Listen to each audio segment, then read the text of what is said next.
now take a look at this conversation that my colleague Rupashri Nanda had with the Environment Minister of Delhi, Mr. Gopal Rai. Let's take a look.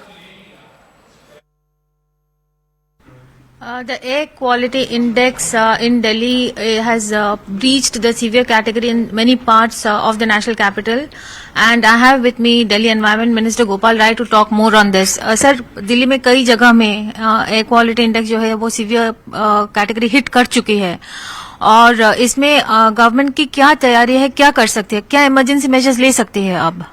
नहीं, देखिए अभी जो दिल्ली का जो पूरा AQI है वो आज अभी रिपोर्ट किया गया है वो 361 है, 361।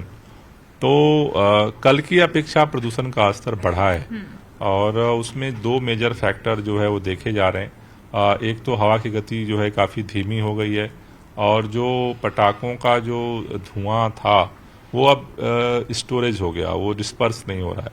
और कल रात में भी कुछ जगहों पे पटाखे जो फोड़े गए वो उसमें थोड़ा सा और जो है ऐड हो गया है।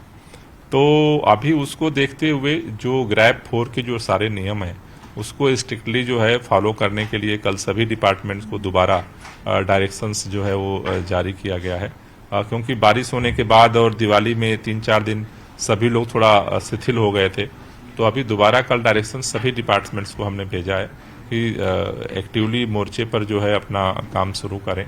जो हमारे हॉट स्पॉट्स हैं वहाँ की जो टीम थी उनको एक्टिवेट किया जा रहा है, और साथ ही साथ चूंकि बारिश होने से जो डस्ट जो सेपरेशन था वो काफी अच्छे तरीके से हुआ था। तो अब वाटर स्प्रिंकलिंग पे हम फोकस कर रहे हैं कि पूरे दिल्ली के अंदर जो है उसको तेज किया जाए, जिससे कि उसको जो है थोड़ा नियंत्रित रखा जा सके। सर, इमरजेंसी मेजर्स के बारे में आप क्या कहना चाहते हैं? Odd even, artificial rain?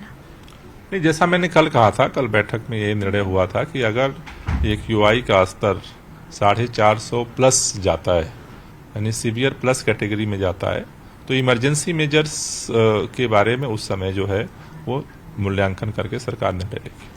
Sir, BJP के लगातार बयान आ रही है कि आम आदमी पार्टी की सरकार जो है और केजरीवाल सरकार जो है वो जिम्मेदार है दिल्ली के प्रदूषण के लिए। वो लोग ये भी बोल रहे हैं कि आपकी फेलियर है कि पंजाब में फार्म फायर्स आप कंट्रोल नहीं कर पाए, और इसके चलते आप एंटी हिंदू पोस्चर लेकर के क्रैकर को बैन कर रहे हैं। इसके ऊपर क्या कहना है? मेरे ख्याल से मैं देख रहा हूं कि भारतीय जनता पार्टी के नेताओं ने जिस तरह से पटाखे फुड़वाए, वो कहते हैं ना कि एक तो चोरी करा और फिर कल दिन भर सीनाजोरी वो करते रहे, अपनी गलतियों को छिपाने के लिए अलग अलग तर्क देते रहे जिसका कोई सिर पैर नहीं है। एक नेता ने कहा कि भाई कि पंजाब में पराली जल रही है तो इसलिए दिल्ली में पटाखे फोड़ने की इजाजत तो नहीं मिल जाती किसी को, हरियाणा यूपी में पटाखे फोड़ने की इजाजत तो नहीं मिल जाती है। भाई जो भी पोल्यूशन के सोर्स है उसे कम करने की हम सबकी जिम्मेदारी है। भाजपा भी 3 सरकारों में है, तो इसलिए कि पराली जल रही है पंजाब में इसलिए पटाखे आपने फोड़े, इसका क्या तर्क है? दूसरा उन्होंने कहा जी कि त्योहार था इसलिए हमने पटाखे फोड़े। कल तो कोई त्योहार नहीं था, कल तो दिवाली नहीं थी, कल किस लिए पटाखे फोड़वाए गए? जिद में फोड़वाए गए कि केजरीवाल सरकार को बदनाम करना इसलिए पटाखे फोड़ो। कल कौन सा त्योहार था? कल जो पटाखे फोड़वाया भाजपा ने उसका क्या लॉजिक है उनके पास? तीसरा एक नेता ने कहा जी कि सेस का फंड जो है बचा हुआ है, सेस का फंड बचा देते पटाखे फोड़ोगे आप। भाई सुप्रीम कोर्ट ने आदेश दिया है, आप सुप्रीम कोर्ट के अगर 3 सरकार, केंद्र में भाजपा की सरकार है, यूपी में भाजपा की सरकार है, हरियाणा में भाजपा की चुनी हुई सरकारें अगर केंद्र के फैसले की धज्जियां उड़ाएंगी और उसके बाद अगर भाजपा के नेता सरेआम कहेंगे कि बधाई हो आपने पटाखे फोड़े, तो ये तो मतलब अनह्यूमन बिहेवियर है। सर, ये जो ब्लेम गेम चल रहा है, आपने कहा कि भाजपा का 3 सरकार है और भाजपा बोल रही है कि आम आदमी पार्टी की सरकार है, इसमें वो जो सिटीजन है वो कहाँ जाए? बिकॉज आप उनको ब्लेम कर रहे हो, वो आपको ब्लेम कर रहे हैं। नहीं, सिटीजन्स को पटाखे फोड़ने वालों को रोकना चाहिए था। बहुत लोगों ने पटाखे नहीं फोड़े। देखो, सरकारों का मतलब ये नहीं है, ब्लेम गेम नहीं, सच्चाई है। पटाखे फोड़े गए, दिवाली के दिन सुबह एक्यूआई कितना था ये तो सबके सामने है ना, और अगले दिन एक्यूआई का स्तर, प्रदूषण का स्तर कितना बढ़ा ये तो सबको दिख रहा है। अब इसको मीडिया भी ब्लेम ग्लेम में छुपाना चाहती है, सच को सच बोलने में दिक्कत क्या है?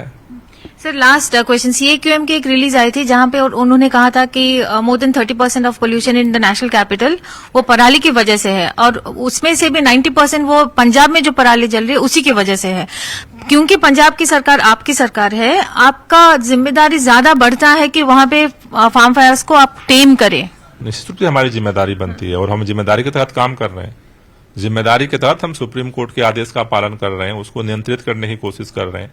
पिछले साल से अभी 60% जो है पराली की संख्या कम हुई है और हम कोशिश कर रहे हैं और कम करें। हम जो है अपनी गलती को छुपाने के लिए झूठ नहीं बोल रहे हैं, हम उसके लिए मतलब पटाखे फोड़वाए भी, उसके बधाई भी दे रहे हैं और फिर कह रहे हो कि नहीं जी ऐसे हो गया वैसे हो गया। पंजाब में पराली और कम हो जलना, उसके लिए क्या कर रहे हैं आप? नहीं, उसके लिए लगातार वहां मॉनिटरिंग हो रही है और सभी लोग मिल करके उसके लिए प्रयास कर रहे हैं।